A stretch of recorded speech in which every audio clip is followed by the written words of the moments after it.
Hello everyone, welcome back to our channel statistics by Poonam. So आज हम फिर से एक नई वीडियो के साथ आपके साथ हैं।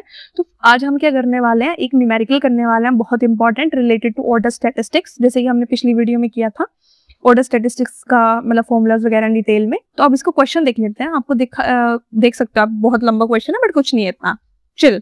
तो यहाँ पर पहले बोला गया है कि PDF of the kth order statistics of size n, ये तो सभी को पता है, ये हमारे पास ऑलरेडी दे रखा है फॉर्मूला, कि आपको कुछ ध्यान में रखने की जरूरत है, पहले दे दिया है कि मत याद करो भाई, पर याद कर लेना भाई, कभी क्वेश्चन मतलब फॉर्मूला नहीं दिया होता, ठीक है।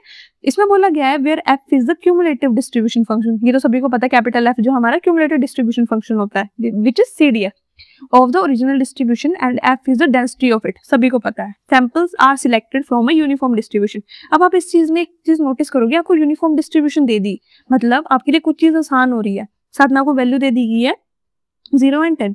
अब कुछ बच्चों को यूनिफॉर्म डिस्ट्रीब्यूशन का मैंने एक बहुत अच्छे से वीडियो बनाई थी, तो आपको याद है यूनिफॉर्म डिस्ट्रीब्यूशन हमेशा ए बी के साथ काम करती है, इसके पैरामीटर्स ए बी है।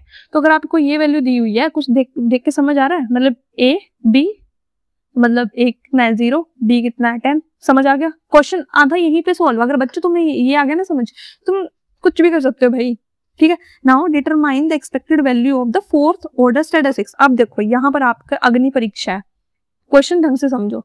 Determine the expected value of the fourth order statistics. Fourth order मतलब यहाँ पर आपका जो के है वो कितना है 4, बिकॉज हम लिखते हैं ना kth ऑर्डर स्टैटिस्टिक्स, तो kth की जगह क्या है 4th, 4th मीन्स के आपका क्या है 4, साथ में क्या बोला सैंपल साइज ऑफ 5, मतलब आपका n जो है, सैंपल साइज हमेशा याद रखना स्मॉल n से डिनोट होता है, इसका मतलब वैल्यू कितनी है हमारी 5। तो हमारे पास दोनों वैल्यू भी आ गई, बस फॉर्मूला तो हमें ऊपर दिया गया है।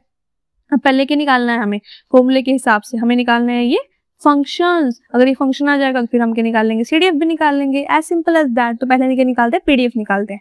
सो पहला हमारा पार्ट है the density of the uniform distribution, जिसको हम पीडीएफ भी बोलते हैं। तो हम कैसे निकालेंगे, F by is equal to, आपको यूनिफॉर्म डिस्ट्रीब्यूशन दी गई है, पहले मैंने बता दिया था।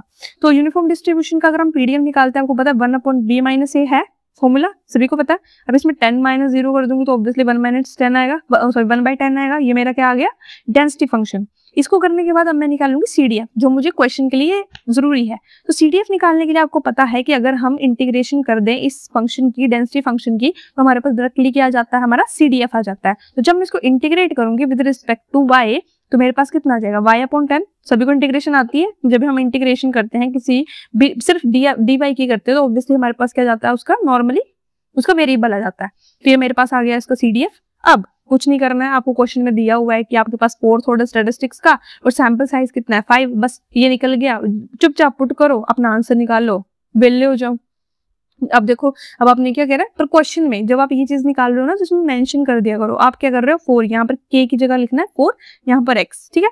नाउ आपने अपनी वैल्यूज पुट कर दी, मैंने क्या किया n की जगह 5 फैक्टोरियल, यहाँ पर मैं जब उसको माइनस करूंगी फॉर्मूले के हिसाब से, फॉर्मूला देखो भाई ये है फॉर्मूला k - 1 n - k, इसमें मैंने वैल्यूज पुट करी है और कुछ नहीं करा। वैल्यूज पुट करने के बाद मेरे पास क्या आ गया 3 फैक्टोरियल 1 फैक्टोरियल, ये मेरे पास सारी वैल्यूज आ गई। अब ये वो ओपन, ठीक है। ये करके मैंने क्या किया, यहाँ पर फैक्टोरियल ओपन कर दिया। फिर जो बच्चों को फैक्टोरियल ओपन करने आता है नहीं आता है, मैं करके बता रही हूँ कैसे किया मैंने। 5 factorial upon 3 factorial upon 1 factorial. अब देखो 1 फैक्टोरियल का कुछ करना तो है नहीं, 1 फैक्टोरियल को अगर मैं ओपन नहीं करूंगी तो 1 नहीं आएगा, ये सभी को पता है।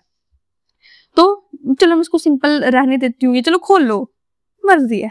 तो इसको करने के लिए मुझे क्या मिल रहा है कि नीचे अगर मुझे डिवाइड करना है तो यहाँ पर 3 फैक्टोरियल है, तो मैं ऊपर भी ऐसा लाऊं कि यहाँ पर 3 फैक्टोरियल है जो डायरेक्टली कट जाए। तो क्या करूंगी मैं, 5 को ओपन करूंगी, 5 × 4 × 3 का फैक्टोरियल, मुझे 3 फैक्टोरियल तक चाहिए, तो मैंने 3 फैक्टोरियल तक खोल लिया। नीचे कितना है 3 फैक्टोरियल, कट गया कितना आ गया 20, सिंपल, बहुत इजीली मैंने आपको फैक्टोरियल भी समझाया। सो 20 आ गया। अब इसको कुछ नहीं करना है, आगे वाले जो ब्रैकेट्स हैं उनको खोलना है। अब हमने fx इसलिए लिख लिया, चलो fx लिख लिया, y लिख लो, जो मर्जी लिख लो, जो मर्जी रिक्वायरमेंट है, कुछ गलत नहीं होता, आंसर आपका एट लास्ट मोमेंट पे ऐसे ही आना है।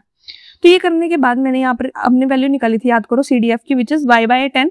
यहाँ पर आप y कर लो, कुछ भी लिख लो, डजंट मैटर, x/10 लिख लिया मैंने यहाँ पे, उसको मैंने वैल्यू पुट कर दी। उसके बाद मैंने सारी वैल्यूज पुट करके मेरे पास जो रिजल्ट आ गया फंक्शन का वो आ गया इस फॉर्म में।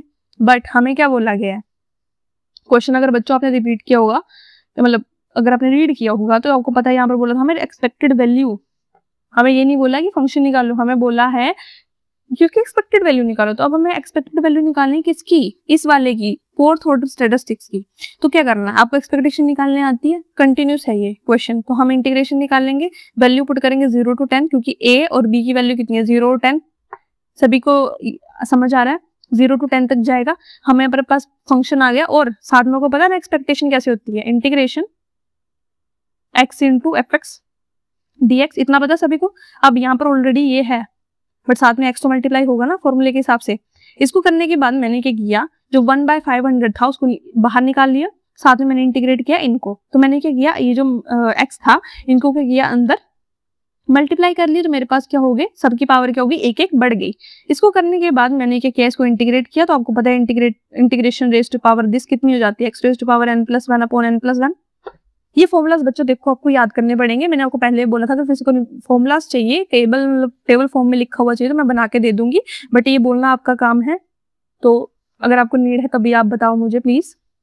ये करने के बाद आपने ये ओपन किया, उसके बाद आपने वैल्यूज पुट कर दी। वैल्यूज पुट करने के बाद आपके पास ये आ गया इस फॉर्म में। अब आपको डिवाइड करना मैं क्या ही सिखाऊं, इट्स इजी। आपने क्या किया, मैंने क्या किया, यहाँ पे इन पावर्स को नीचे कर दिया, यहाँ पर मैंने 5 कर दिया ऑब्वियसली, ठीक है। यहाँ पर मैंने हाँ इनको कर लिया, फिर मैंने यहाँ से भी कुछ कॉमन्स निकाल लिए, मेरे पास ये वाली वैल्यू आ गई। उसके बाद लास्ट में मेरे पास वैल्यू कितनी आ गई, 20/3। तो ये था हमारा रिजल्ट जिसमें हमने एक्सपेक्टेशन निकाली है, जो कि आ गई हमारी 20/3। तो ये क्वेश्चन बहुत इंपॉर्टेंट है, इसलिए इंपॉर्टेंट है क्योंकि आपको यहाँ पर सिंपल फंक्शन निकालने को नहीं बोला गया है, आपको यहाँ पर एक्सपेक्टेड वैल्यू भी बोली है निकालने के लिए। तो it is one of the most important question जो कि पूछा जाता है मोस्टली। तो मिलते हैं नेक्स्ट वीडियो में, और नीचे डिस्क्रिप्शन में आपके बहुत अच्छे अच्छे नोट्स के लिंक्स है, प्लीज जाइए उनको यूज कीजिए, और मिलते हैं नेक्स्ट वीडियो में। तब तक के लिए bye bye and have a nice day.